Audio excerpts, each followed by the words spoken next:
This lesson will focus on one of the most important aspects of online reputation management, or ORM, and that is search engine optimization, which is known as SEO. In the last lesson, you learned that positive search results are one of the most valuable aspects of ORM. Therefore, it stands to reason that internet search engines like Google, Bing, Yahoo, and Ask.com have a tremendous amount of power when it comes to our company's online reputations. If there are negative comments in these search results, we unfortunately don't have the power to call up Google or Microsoft and ask them to remove those comments. Instead, we have to be more strategic than that. Therefore, as PR professionals, we have to understand how these search engines work and how we can highlight keywords that will give our positive content the best chance of making the top of the search engine results when someone enters specific search words. To start doing this, you have to decide which keywords are going to be most relevant to your online presence. Those keywords need to be relevant to your website. But you should also seek to find keywords that others, mainly your competitors, are not using.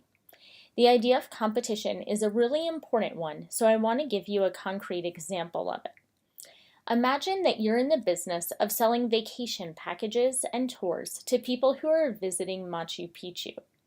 Now, while it might seem like the word tours would be a good keyword for you to use, I want you to think about how many other entities also think that tours would be a good keyword for them.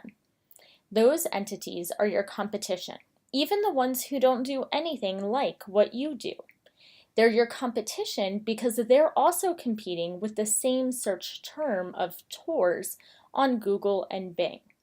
Therefore, you're going to have a really hard time leaping over and above all of those entities and making it to the top of the search engine results page if you choose tours as one of your keywords.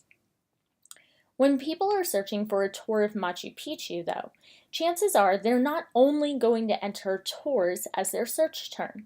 They're going to be much more specific. And this is a second important consideration when you're trying to optimize search engine results. You have to think about your target audience. For the people who you really hope will come to your website, what search terms would they likely be using? One way experts think about this issue is by considering long-tail keywords. Long-tail keywords are longer and more specific.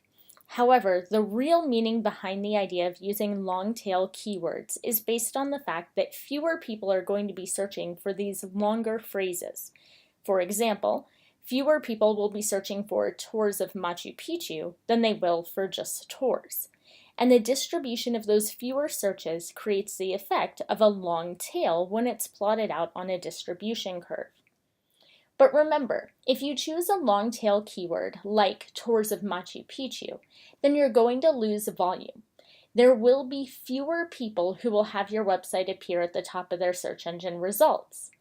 But those who do see it will be the people you actually want to see your website, because those are the people who are going to be the most relevant to you and your website since they searched for something specifically about Machu Picchu. Therefore, you want to go for the quality over quantity by making sure you use long tail keywords as one of your strategies for SEO. If you have any questions about SEO, please just let your instructor know. Otherwise, please go ahead and move on to the next lesson for this week to continue studying ORM.